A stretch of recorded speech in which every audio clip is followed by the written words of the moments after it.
नमस्ते भक्तजनों, अब हम भगवती तारा की कथा सुनेंगे। गुप्त नवरात्रि के दूसरे दिन यानी दूसरे नवरात्रि पर माता तारा की पूजा की जाती है। आज हम इन महाशक्ति देवी तारा की कथा सुनेंगे। भगवती तारा माता काली का ही एक दूसरे रूप है। देवी तारा को महाविद्याओं में दूसरा स्थान प्राप्त है। देवी तारा की छवि अत्यंत उग्र और प्रभावशाली होती है। वे नरमुंडों की माला धारण करती हैं और तंत्र साधना में इनकी पूजा का विशेष स्थान है। हिंदू धर्म में गुप्त नवरात्रि का विशेष महत्व है और इसके दूसरे दिन देवी तारा की उपासना की जाती है। वे सब अपने भक्तों को मुक्ति प्रदान करने वाले देवी भी कहते हैं। बौद्ध धर्म में भी माता तारा की उपासना का विशेष महत्व है। बौद्ध ग्रंथों में उल्लेख मिलता है कि स्वयं भगवान बुद्ध ने माँ तारा की आराधना की थी। इसके अलावा गुरु वशिष्ठ ने भी सिद्धि प्राप्त करने के लिए देवी तारा की साधना की थी। यानी आप ये समझिए कि महर्षि वशिष्ठ पूरे सृष्टि के प्रथम तांत्रिक थे जिन्होंने सबसे पहले भगवती तारा की आराधना की थी। माना जाता है कि जो व्यक्ति श्रद्धा और भक्ति से देवी तारा की उपासना करता है उसके सभी कष्ट दूर हो जाते हैं। माँ तारा के स्वरूप और शक्तियाँ।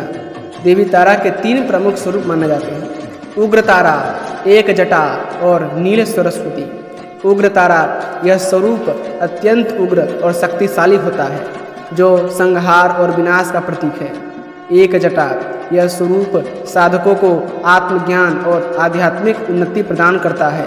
नील सरस्वती इस रूप में देवी ज्ञान, विद्या और वाणी की अधिष्ठात्री है और साधकों को बौद्धिक उन्नति प्रदान करती है। उग्र तारा का साधना करने से हमें शक्तियाँ प्रदान करती है देवी, और एक जटा तारा की आराधना करने से हमें आध्यात्मिक रुचि बढ़ती है। और नील सरस्वती माना जाता है कि ये भगवती सरस्वती का तांत्रिक रूप है और इनकी आराधना करने से ज्ञान, विद्या और वाणी प्राप्त होती है और इसे साधक को बुद्धिमत्ता प्रदान होती है। माँ तारा की उत्पत्ति से जुड़ी एक पौराणिक कथा है। देवी तारा की उत्पत्ति से संबंधित कई पौराणिक कथाएं प्रचलित है। एक कथा के अनुसार मेरू पर्वत के पश्चिम भाग में स्थित चोलना नदी के तट पर देवी तारा का प्राकट्य हुआ था। हयग्रीव नामक दैत्य के वध के लिए माँ महाकाली ने नील वर्ण धारण किया और इनके इस रूप को तारा देवी के रूप में पूजा जाने लगा। महाकाल संहिता जो तंत्र साधना के एक बहुत महत्वपूर्ण ग्रंथ है, उसमें बताया गया है कि चैत्र शुक्ल अष्टमी को देवी तारा प्रकट हुई थी, इसलिए इस तिथि को तारा अष्टमी कहा जाता है। इसके अलावा चैत्र शुक्ल नवमी की रात को तारा रात्रि के रूप में जाना जाता है। भगवान शिव और माँ तारा की चर्चा। एक अन्य कथा के अनुसार भगवान शिव ने माँ पार्वती को बताया कि आदि काल में जब रावण का संहार किया गया तब देवी ने अत्यंत उग्र रूप धारण किया था।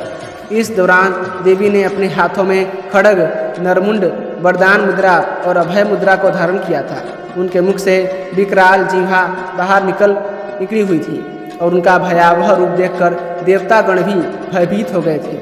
देवताओं ने जब देवी तारा के इस प्रचंड रूप को देखा तो वे अत्यंत भयभीत हो गए और सभी देवगण उनकी स्तुति करने लगे। भगवान ब्रह्मा स्वयं उन्हें शांत करने के लिए उनके पास गए। माँ तारा की साधना और उसके लाभ। देवी तारा की पूजा विशेष रूप से तांत्रिक साधकों द्वारा की जाती है।